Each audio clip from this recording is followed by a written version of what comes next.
ہم بات کریں گے مادر ملت کے ایک عظیم سپوت جس کا نام روح اللہ شہید تھا، جو کہ 5 مئی 1999 میں پشاور کے ایک علاقے مراد آباد میں پیدا ہوئے۔ روح اللہ 4 بہن بھائیوں میں سب سے بڑے تھے۔ روح اللہ کے والد کا نام ڈاکٹر حبیب اللہ ہے۔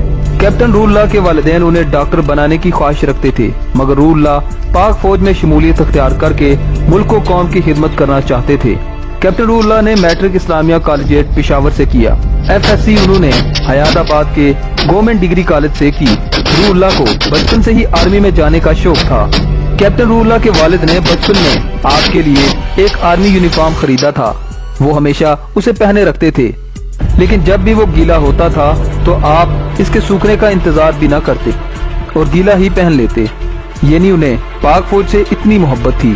وطن سے محبت اور دفاع کی لگن نے روح اللہ کو پاک فوج میں شمولیت کی طرف راغب کیا اور 2011 میں 125 PM میں لانگ کورس کے ذریعے پاک فوج میں کمیشن حاصل کیا اور انہیں پاک فوج کی ایک مایاناز یونٹ 50 بلوچ ریجمنٹ میں تعینات کیا گیا۔ روح اللہ کی پہلی پوسٹنگ وزیرستان میں ہوئی تھی۔ وزیرستان میں 1 سال اپنا فرض سر انجام دینے کے بعد روح اللہ کی پوسٹنگ مختلف علاقوں میں ہوتی رہی۔ اسی دوران کیپٹن روح اللہ نے SSG میں شمولیت اختیار کر لی۔ ان کا تعلق 2 لائٹ کمانڈو یونٹ سے تھا۔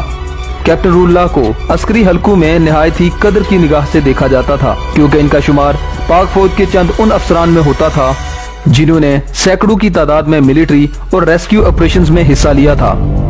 اس نوجوان افسر کی انہی خدمات کی بدولت انہیں آرمی چیف کی جانب سے اعزازی سند سے نوازا گیا، مگر اللہ تعالیٰ کو کچھ اور ہی منظور تھا۔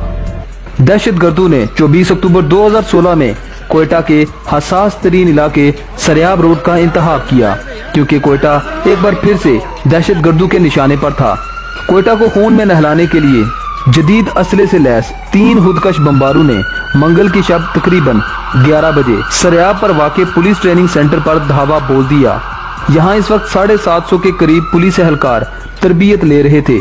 ان دہشت گردوں نے ان پر اندھا دھند فائرنگ شروع کر دی اور متعدد کو یرغمال بنا لیا۔ اس فائرنگ کے نتیجے میں بہت سے کیڈٹ شہید ہوئے۔ اس سے پہلے بھی 2006 اور 2008 میں بھی پولیس کے اس تربیت گاہ پر راکٹ حملے ہو چکے تھے، جو اس کالج کی حساسیت کو ظاہر کرتے ہیں۔ اس حملے کے فوراً بعد جائے وقوع پر فرنٹیئر کور اور SSG کمانڈوز کے دستے پہنچ چکے تھے، جنہوں نے ریسکیو آپریشن کا باقاعدہ آغاز کیا اور ایک خودکش بمبار کو شروع میں ہی جہنم واصل کر کے سینکڑوں اہلکاروں کی جانیں بچائیں۔ اس معرکے میں پاک فوج کے غیر معمولی صلاحیتوں کے حامل افسر کیپٹن روح اللہ بھی شامل تھے، جن کی بہادری اور جوان مردی نے ملک و قوم کا سر فخر سے بلند کر دیا۔ کیپٹن روح اللہ کی عادت تھی کہ وہ ہمیشہ کسی بھی معرکے پر جانے سے قبل 2 رکعت نماز نفل ادا کرتے تھے، لہٰذا انہوں نے کوئٹہ پولیس ٹریننگ سینٹر میں ریسکیو آپریشن جانے سے قبل جلدی سے وضو کر کے 2 رکعت نفل ادا کیے۔ جائے وقوع پر پہنچتے ہی کالج کے ایک کمرے کو کلیئر کیا۔ اس طرح جب انہوں نے 10 کمروں کو کلیئر کرا لیا تو ایک خودکش بمبار بھاگ کر ان کے قریب آنے لگا، جس کے سر پر نشانہ لے کر کیپٹن روح اللہ نے اسے خودکش جیکٹ پہننے سے قبل ہی مار دیا۔ بہت سے اہلکاروں کی جان بچانے کے بعد جب وہ 11ویں بیرک میں داخل ہوئے تو وہاں گپ اندھیرا تھا اور تقریباً 40 سے 50 اہلکار ایک بیرک میں موجود تھے۔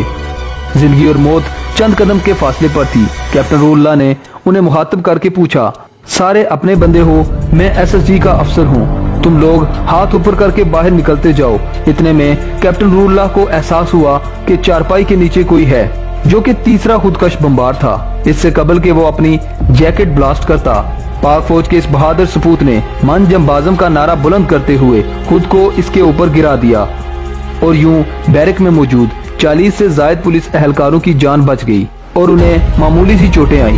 خودکش بمبار کی ہڈی سر میں لگنے کے بعد کیپٹن روح اللہ کوما میں چلے گئے۔ ان کی ٹانگیں بھی سلامت نہیں تھیں۔ انہیں فوراً CMH کوئٹہ منتقل کیا گیا، جہاں ان کا آپریشن کیا گیا، مگر اللہ کوما میں چلے گئے۔ ان کی ٹانگیں بھی سلامت نہیں تھیں۔ انہیں فوراً CMH کوئٹہ منتقل کیا گیا، جہاں ان کا آپریشن کیا گیا، مگر اللہ تعالیٰ نے لاتعداد صلاحیتوں کے حامل اس نوجوان کے لیے غازی کا نہیں بلکہ شہید کا درجہ منتخب کر رکھا تھا۔ اسی لیے فجر کے وقت 25 اکتوبر 2016 کو کیپٹن روح اللہ شہید دونوں جہانوں کی زندگی پانے میں کامیاب رہے۔ ادھر کیپٹن روح اللہ کی والدہ عین اسی وقت خواب میں اپنے بیٹے کی آواز سے بیدار ہو جاتی ہے۔ وہ نہیں جانتی تھی کہ جو آواز انہوں نے خواب میں سنی ہے